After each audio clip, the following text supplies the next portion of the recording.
Uncle, এই সমস্ত বাদামের খোসাগুলো সরিয়ে আমাকে দাও।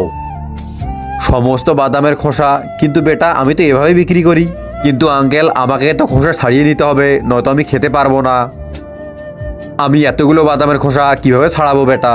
কেউ তো খোসা ছাড়ায় না বেটা। দেখো তুমি কতটা খোসা ছাড়াতে পারো। আচ্ছা, এই সমস্ত বাদামগুলো কত টাকা হবে? এই সবগুলো তো আমি আজকে নিয়ে আসলাম, 5,000 টাকা দিয়ে নিয়ে এসেছি। এখনো তো আমি কিছুই বিক্রি করিনি। আচ্ছা ঠিক আছে, তুমি যদি আমাকে খোসাগুলো ছাড়িয়ে দাও তাহলে আমি তোমাকে 20,000 টাকা দেবো। এর 4 গুণের টাকা দেবো।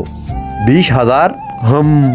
আমি ছাড়িয়ে দিচ্ছি। ঠিক আছে, তাহলে আমি তোমাকে টাকাগুলো দিয়ে যাই, আর যখন এগুলো খোসা ছাড়া হয়ে যাবে তখন আমি নিয়ে যাব। ঠিক আছে, এই নাও।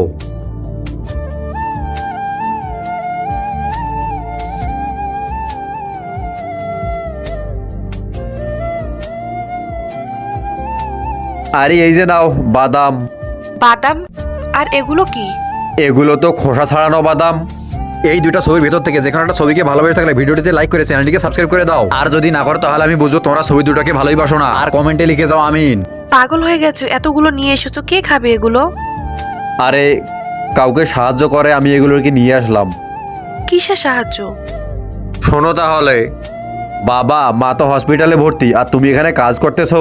আরে ডক্টরের টাকাগুলোকে আমাদের পরিশোধ করতে হবে। যদি আমি দোকান না করি তাহলে সেই টাকাগুলো কোথা থেকে আসবে তুমি বলো?